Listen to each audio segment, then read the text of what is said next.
what are the big issues for Muslims? A scholar I find very interesting, but don't always agree with, is Tariq Ramadan. I think Tariq Ramadan's, by the way, little book, Biography of the Prophet, is absolutely spectacular. If you want to get a sense of how to understand the Prophet as a human being who lived a life of having to make choices and providing a model for how we can make similar kinds of choices in crisis, it's wonderful. It kind of takes Ibn Ishaq and makes it understandable for a modern generation. I really suggest it to both Sunnis and Shias. Sometimes my Shia friends are amazed that I suggest this book by somebody who is the grandson of Muhammad Abdu to them, but it's a great book. But he says the problem is a crisis of leadership. Because what a lot of people forget is that one of the things that the people who became the forerunners of the Muslim Brotherhood and became the forerunners of the modern Salafis were arguing was that the institution of the ulamah was flawed.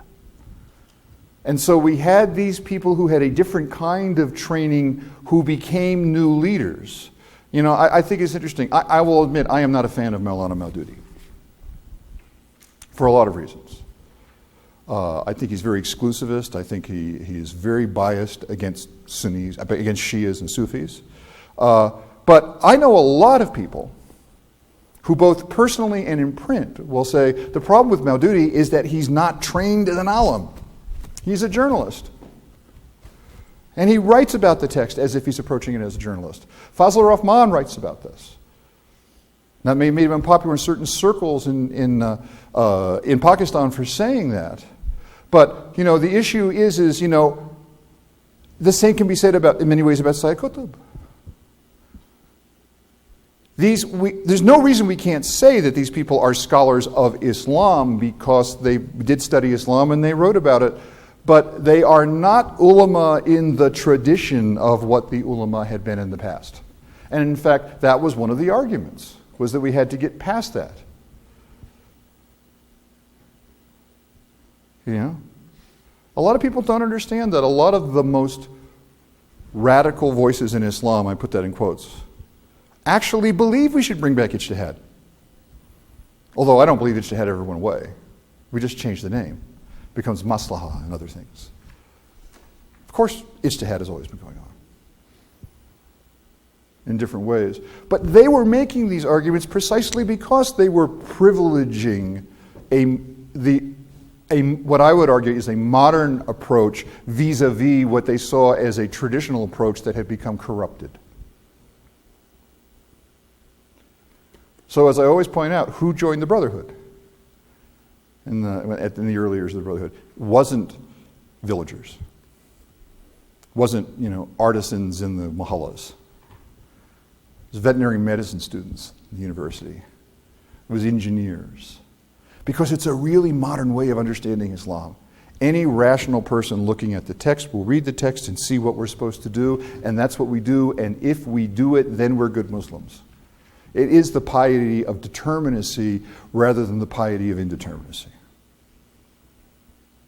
So Tariq Ramadan says the crisis is we really need to have real leaders in Islam, real intellectual leaders who can be guides for the community, if I'm reading him correctly. Okay? And I understand that, but then I also, I mean, this is where, you know, I feel like Michael Knight saying my inner Ibn Taymiyyah is at war with my Ibn Arabi. I mean, it's a slightly different thing, but on the one hand, I understand it, that you know, just letting everybody decide what Islam is for themselves can get really dangerous. I mean, what was it that somebody said in medieval Catholic who said, mysticism begins in mist and ends in schism? Because, you know, it's all about what I think personally. But at the same time, one of the things that I think is so powerful about Islam is that it is rooted in conscience. That in the end, each individual believer is responsible for his or her own relationship with God. And yeah, there's a notion of taqleed, but it's not a fetish. You know, you have to actually decide. I think, and what I'm saying is, I sometimes think what I like about Islam the most is that there is a lack of authority that can tell you, this is the truth, and if you don't believe it, you're no longer in the community. If you say, Ashhadu an la ilaha illallah Muhammadun Rasulullah, with a niyat, with intention. It's not a magical phrase if you say it and aren't, you have to actually mean it when you say it. Then you're a Muslim. Khalas. You can call me a bad Muslim after that. You can't call me a kafir. Whereas Maududi, and this is my made great right with him, Maududi wrote this book called Does Saying the Kalima Make You a Muslim? And he said, no, that's just signing a contract to become a Muslim. Then you have to fulfill the contract. And if you don't fulfill the contract, then you're not a Muslim anymore. And I submit that if you actually read the biography of the Prophet, it's impossible to imagine the Prophet Muhammad sallallahu alaihi wasallam thinking that way. Because he never did that. Never threw anybody out of the community for not doing things. If you said the Shahada made you a Muslim, it didn't necessarily make you a good Muslim, but it doesn't make you a kafir. And for me this is important because I study a community that's a mystical community that doesn't do namaz. It does another kind of prayer in the gem, right? If we start from where Maududi is, Alavis are not only wrong, because like I say, you can be friends with somebody who's wrong. You can have tea with somebody you disagree with. And you can discuss poetry and do all kinds of things.